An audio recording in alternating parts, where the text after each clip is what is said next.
Асуудлаар бол бүлэг дээр маш дэлгэрэнгүй танилцуулаа. Маш олон гишүүд бол ноцтой асуудлуудыг бас хөндөж байна. Яг оюу толгойн асуудал дээр ийм 16 жилийн туршид ямар нэгэн улс төрийн шийдвэр гарахгүй. За 2.3 тэрбум долларыг оюутны засгийн газар тэгснээс өөр шийдвэр ерөөсөө гарч яваагүй. Тэгэхээр энэ дээр бол өнөөдөр бүлэг рүү оруулсан шалтгаанаар энэ дээр ер нь цаашдаа бид нэр иймэрхүү асуудлыг ингэж эсвэлтгүү хийж явах юм уу? Эсвэл цаашдаа энэ дээр одоо улс төрийн шийдвэр гарч хариуцлагын талаар бас давхар ярих ёстой гэж үзэж байгаа. Тийм учраас өнөөдөр бас нэлээд олон гишүүд ноцтой асуултууд тавьж байна. За дараагийн 3 дахь одоо нэгтгэхийн Монгол Ардын намын бүлгийн хурлаар оюутлын асуудыг сайд нарыг нь байлцуулж байгаад дахиж ярихаар болж байгаа. За эндээс бол хянан шалгах төр хороо бол 7 хоног болгон гэд хуралдаа шийдвэр гаргацсан. Хуралдаараа явнаа. Бид нэр 11 сарын эсвэл 12 сарын гэхээр хянан шалгах төр хороо оюу толгой дээр томоохон одоо сонсгол зохион байгуулна. 16 жилийн туршид энэ дээр ямар эсвэлтгүй явсан юм. 16 жилийн туршид яагаад энэ асуудлуудыг шийдэж чадаагүй өнөөдөр зээлийнхөө анх төсөл эхэлж исэн хэмжээний 11 өдөр төлж байгаа. Энэ дээр ямар сайд нар ямар эсвэлтгүү гаргаж эсвэл ямар шийдвэр гаргаад огт явдггүй байсан талаар бид нар маш дэлгэрэнгүй тайлбарланаа. Энэ цаг хугацаанд болохоор нотлох баримтаар багтлагдаж та бүхэнд хүрэх болно. Олон нийтэд 3.5 сая иргэн бид нар нотлох баримт цуглуулах хүрээнд энэ асуудлуудыг бүгдийг дэвшүүлэх ёстой. Гэхдээ өнөөдрийг хүртэл жишээлбэл энэ дээр одоо хүртэл одоо жишээлбэл бүр 1 жилийн өмнө тухайн үеийн засгийн газар 2010 оны 2024 оны 10 сарын 30-нд тухайлсан одоо Эрдэнэс Монголоос хуулаад заавал ингэ дээр яриа хилцээр игээд эцлээ гэсэн одоо засгийн газрын тогтоол гаргаж ирсэн, засгийн газрын тэмдэглэл гаргаж ирсэн. Гэтэл өнөөдрийг хүртэл ерөөс юу ч хийгдээгүй ийм хэмжээтэй явж байгаа. Тэгэхээр энийг бид нар хүлээн зөвшөөрч болохгүй. Эсвэлтгүй болгоныг бид нэр ингээ хараадах юм уу? Яагаад оюу толгойн асуудлууд дээр дандаа эсвэлтгүй гардаг? Яагаад оюу толгойн асуудлууд дээр ажлын хэсэг гараад засгийн газраас чиглэл өгчээд байхад одоо хүртэл өнөөдөр хүртэл юу ч хийгдэхгүй байна. Энийг бид нар хүлээн зөвшөөрч чадахгүй. Энийг хүлээн зөвшөөрч болохгүй. Оюу толгойн асуудлууд дээр шийдэл гаргах ёстой. Зээлийн хүү бурах ёстой. Онтрейд дээр цоошин гэрээ хийгдэх ёстой. Тэн дээр 34 эзэмшгүй, амнаад эзэмшгүй явах уу те. Энэ дээр засгийн газар яаралтай энийг хөрөнгө оруулалтын гэрээ 3 дахь том гэрээг одоо байгуулж улсын хурал руу оруулж ирэх энэ хугацааг нь бид нэр одоо бүлэг дээр тий одоо улс төрийн шийдвэр гаргаж цаашдаа явах хэрэгтэй гэж үзэж байгаа. Тэгэхээр ер нь бол сая одоо бас зарим гишүүд байсангүй, за сайд нар байсангүй, тийм учраас энийг дахин авч хилцээж улс төрийн шийдвэр гаргах хэрэгтэй гэж үзэж байгаа. Зарим сайдад хариуцлага авах асуудал ирсэн гэсэн. Тухайлбал сайд нар эсвэлтгүй гаргаж ирэх гэж үзэж байгаа. Яг одоо өнөөдөр жавхлан сайд дамтны сайдаар ахлуулсан ажлын хэсэг бол ерөнхий сайдын захирамжаар сар хүрэхгүй хугацаанд өмнө гарсан. Гэтэ мэдээж одоо шинэ засгийн газар байгуулагдсантай холбоотойгоор цаг хугацаа авна. Гэхдээ энийг бид нар хүлээгээд ингээ хоошин суугаад иж болохгүй л гэж байна.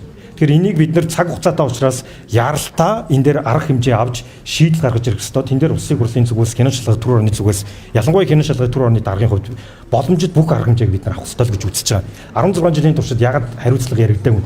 Ягаад Эрдэнэс Монголын захирал наран цогт өнөөдөр одоо 2018 онд энэ одоо зээлийн хүүг бууруулах ажлын хэсгийг тухайд ахалж исэн.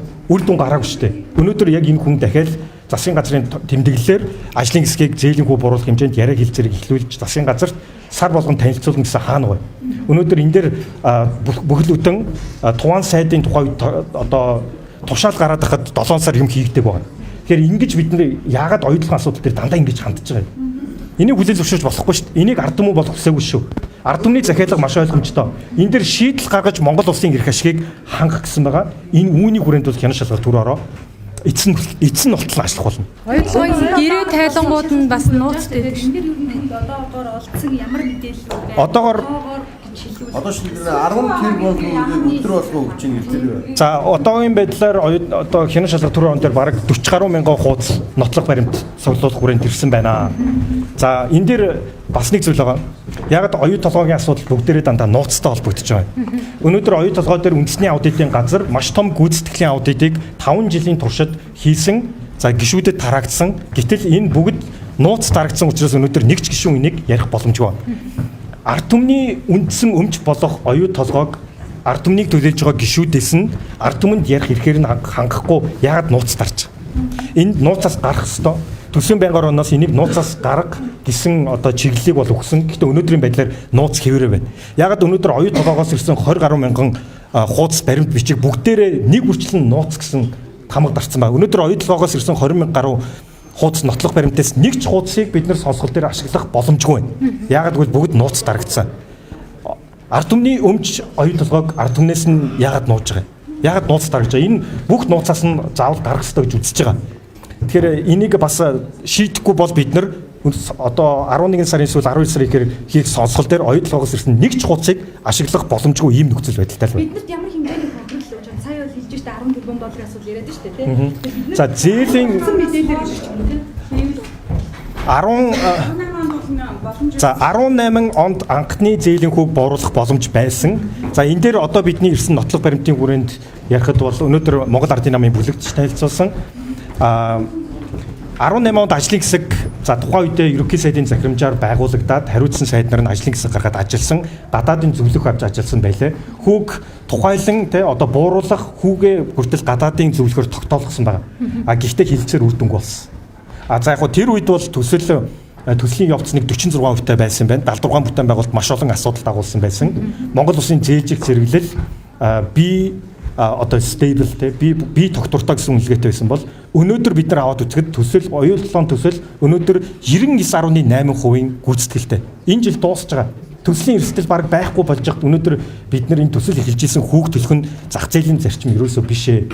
Тухайн үедээ харьцуулах юм бол эдийн засаг өнөөдөр 25 тэрбум буюу 2 дахин өссөн байна. Монгол улсын зээлжих зэрэглэл би нэмэх positive буюу те одоо би зээлжих зэрэглэл шат агсан байна. Валютын нөөц түүхэн хэмжээндээ 5.7 тэрбумын байхад эдийн засаг томроод байхад бид нар энэ хүүг өнөөдөр хүртэл төлж гин гэдэг бол өөрөө зах зээлийн ерөөсөө зарчим биш, энийг заавал бууруулах хэрэгтэй гэж үзэж байгаа. За эрх хэсгийн газар байгуулагдсанаас хойш 100 хонжооход засгийн газрын тэргүүнд энэ асуудлыг тавьж ирсэн юм уу? Яагаад ирүүлэх эхлээд ажилд ороогүй? За ерөнхий сайд бидний ойлгож байгаа ерөнхий сайдын захирамж бол гарсан.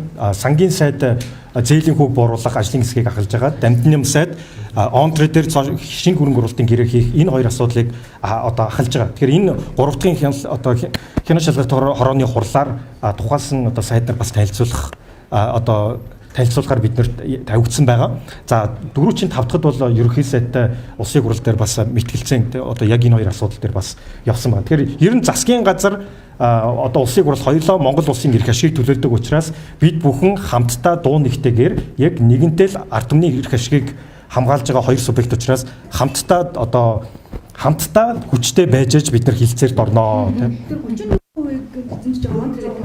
За Тэр дээр бид нар жишээлбэл онтрэ дээр бид нар Монгол улсын засгийн газар нэг ч хувь эзэмшдэг.